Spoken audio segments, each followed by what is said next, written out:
Você é perito judicial, foi nomeado para realizar uma perícia técnica na sua área de formação e especialidade, e a sua proposta de honorários foi impugnada? Não fique nervoso. Isso acontece. Você tem que aprender a lidar com isso. E eu estou aqui para lhe demonstrar como responder a esse tipo de impugnação. Meu nome é Pedro Neto, eu sou perito judicial e desde 2013 eu atuo nessa função de auxiliar da justiça. Estou aqui para apresentar essa aula bem rapidinha para vocês, ok? Eu convido vocês para me seguirem no Instagram, no meu canal do YouTube e também no TikTok, onde eu costumo dar muitas dicas para os profissionais que estão iniciando na atividade pericial. Muito bem, vamos lá. Deixa eu contar para vocês um caso. Eu apresentei uma proposta, tá? Uma proposta de revisão de contratos bancários para uma vara civil lá de Minas Gerais, certo? E num primeiro momento, as duas partes impugnaram a minha proposta de honorários, né? E o banco réu falou que era, digamos, que o honorário proposto era excessivo, mas não demonstrou nenhuma prova, nenhum paradigma de que a proposta fosse efetivamente excessiva. Na primeira ocasião, na primeira impugnação, eu apresentei uma nova proposta, dei um desconto de 16% no valor que eu havia calculado naquela ocasião e apresentei a minha segunda proposta. Novamente, o banco réu, não satisfeito, impugnou a minha proposta e colocou algumas condições aqui que são até vergonhosas, aviltantes, como vocês verão na tela que eu demonstrarei agora na sequência. Muito bem, vamos lá. Aqui está a resposta que eu fiz para essa impugnação dos meus honorários. Tá? Como vocês sabem, nós sempre devemos identificar o juiz que nos nomeou, identificar o processo, o tipo de ação, nesse caso aqui foi uma ação de procedimento comum civil, uma ação revisional de contratos bancários, né? E na sequência, depois de identificar o autor e o réu, você se apresenta. O seu nome, diz que é perito contador, perito engenheiro, perito arquiteto, perito psicólogo, o que seja, habilitado nos termos do artigo 156 do Código de Processo Civil 2015 e nomeado nos autos em epígrafe, em atendimento à intimação recebida, vem respeitosamente à presença de Vossa Excelência apresentar sua manifestação à nova impugnação. Eu até mesmo ressaltei isso aqui na minha petição. Acostada pelo banco réu ao ID número tal. Alguns tribunais, ao invés de usar ID, utilizam movimentação, evento, daí vocês podem adequar isso de acordo com o tribunal para o qual estão prestando o serviço de perito. Muito bem. Como eu já apresentei todo o embasamento que demonstra o volume do trabalho que tem que ser realizado, a complexidade do trabalho que tem que ser realizado, eu simplesmente fiz uma referência. Porque eu não vou repetir novamente, fazer uma petição aqui de 10 páginas repetindo algo que eu já falei nas minhas manifestações anteriores. Então, eu coloquei aqui, ó, destaco que o embasamento para os honorários periciais se encontra detalhado a manifestação anterior desse perito, e de número tal, a qual por brevidade me reporto. Ou seja, ao invés de fazer 3, 4, 5 parágrafos explicando o que você já explicou lá atrás, você simplesmente aqui colocou 2,5 linhas dizendo, ó, por brevidade me reporto às minhas manifestações anteriores. Tá? E veja, falei para vocês que eu havia dado um desconto de 16% em relação à minha primeira proposta. Se não me engano, a minha primeira proposta, nesse caso, eu apresentei honorários de R$ 2.990. Concedi 16 alguma coisa por cento, né? E cheguei ao valor que eu vou demonstrar aqui para vocês. Então, eu coloquei, em que pese esse perito tenha concedido um desconto de 16% sobre o valor originalmente orçado, o banco réu novamente impugnou a proposta sem apresentar qualquer prova de que os honorários aventados sejam excessivos. Se não, vejamos.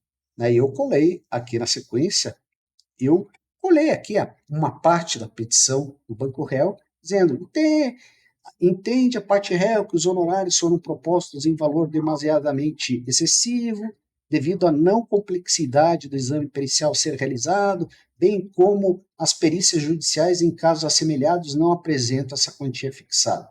Tá? E daí, olha só, requer que o valor seja reduzido em patamar não superior a R$ 800, dada a razoável complexidade da causa. O advogado não pode dizer isso. O advogado entende direito. Ele não entende da área que vai ser realizada a prova pericial. No meu caso, na área contábil, área financeira. Ou, no seu caso, se você for engenheiro, na área de engenharia. Um advogado sabe quais são as tarefas, quais serão as fases do seu trabalho pericial? Não sabe. Então, ele continuou aqui, colocou ainda: destaque, tendo-se em vista a recusa do perito nomeado em reduzir o patamar do valor proposto, requer que seja nomeado o assistente técnico do Banco Réu. Impressionante isso. E caso Vossa Excelência entenda que não deve nomear o assistente técnico do réu, o que tira totalmente a imparcialidade do perito, isso é impressionante, né? Seja nomeado perito judicial substituto. Beleza. Eu aqui, como eu costumo falar quando eu dou esse tipo de aula para vocês, quando eu produzo esse tipo de vídeo para vocês, eu costumo dar muita pancada nos advogados. Coloquei aqui. Ressalto novamente que o nobre patrono do Banco Réu não possui formação ou conhecimento técnico para alegar a baixa complexidade dos trabalhos periciais a serem realizados. E coloquei. E ainda, o Banco Réu afirmou que as perícias judiciais em casos assemelhados não apresentam essa quantia fixada, mas não mostrou nenhum paradigma. Então, coloquei aqui, mas não apresentou qualquer paradigma, confiro isso. Ele está só falando, não está provando. Isso é um ponto que vocês têm que ter em mente quando forem responder impugnações de honorários. Se os advogados só falarem excessivo, não sei o quê, ou se reportarem para jurisprudências em que o valor dos honorários foi arbitrado a um valor inferior, isso não comprova nada.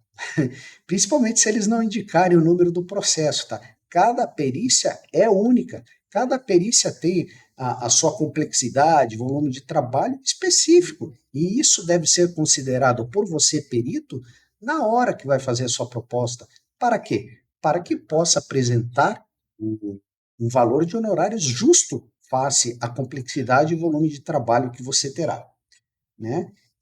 Então, eu ainda coloquei aqui: quanto ao pedido de que o valor seja reduzido a patamar não superior a R$ 800, eu coloquei aqui: tal proposta é ofensiva, visto que tal montante não remunera adequadamente o labor pericial. Deve ser considerada a formação e experiência técnica desse perito, bem como toda a responsabilidade demandada pela função de auxiliar da justiça nomeado pelo juízo.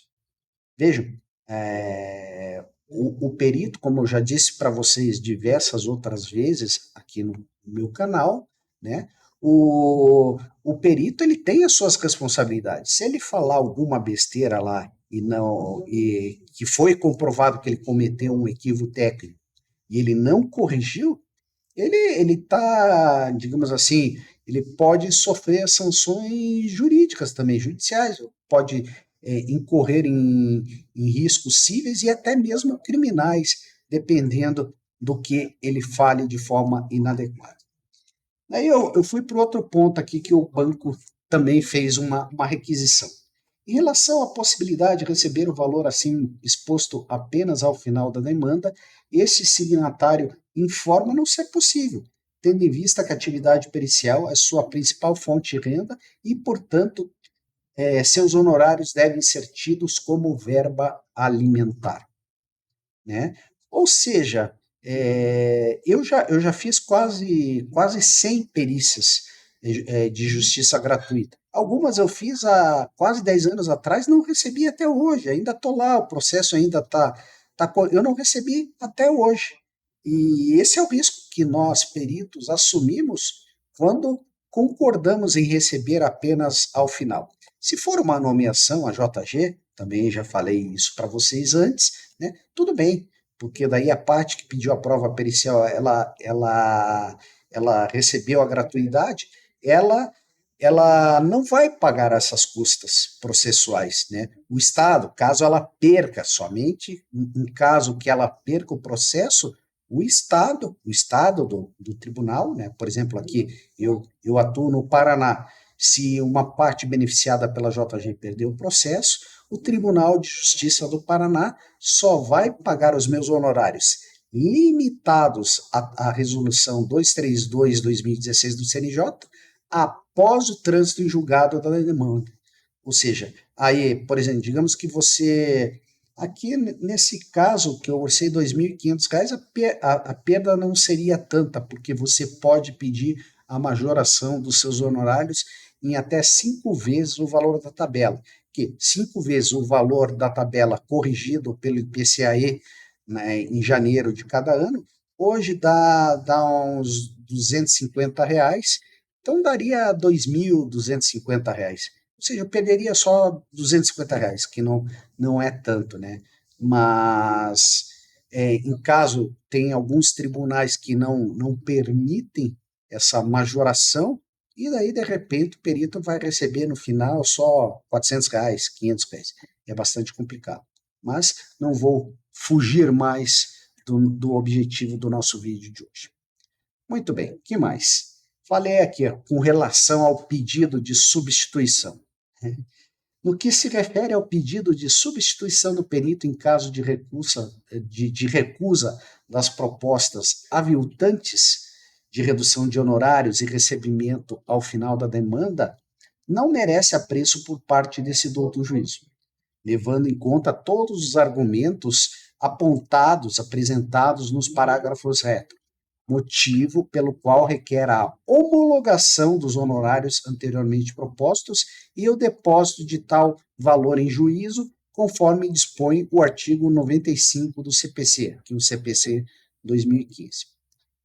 Finalizei. E, por fim, caso não homologado o valor de R$ 2.500 proposto, visando a celeridade processual, esse perito requer sua substituição por outro profissional. Eu tô dizendo aqui, ó, eu não aceito receber um centavo a menos de 2.500. Então, se digamos que o juiz pensa, não, vou pegar ali entre o 800 e 2.500, tá? Vou fechar aqui em, sei lá, estou fazendo cálculo de cabeça aqui, R$ 1.800.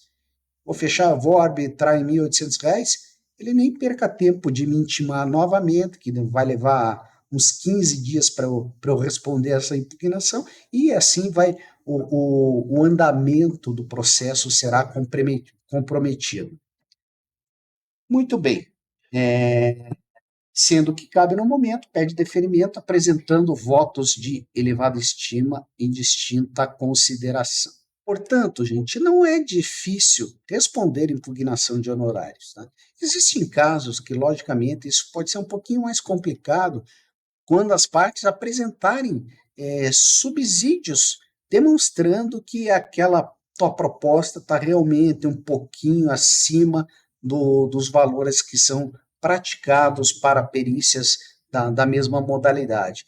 Como eu disse, perícia é sempre única. Cada processo é um processo, né? Por exemplo, eu tenho um caso também de nomeações que eu recebi do Tribunal de Justiça da Paraíba, que eu apresentei 10 propostas de honorários periciais por uma determinada modalidade de revisão de conta de PIS/PASEP.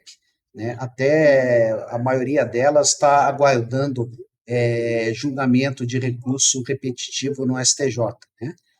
Impugnaram minha proposta, também não apresentaram nenhuma prova. Nesse caso, eu consegui demonstrar, apresentando até uma das propostas que foi aprovada e que era exatamente o mesmo montante que eu havia proposto nesse caso que foi impugnado pelas partes. Então, é bastante complicado.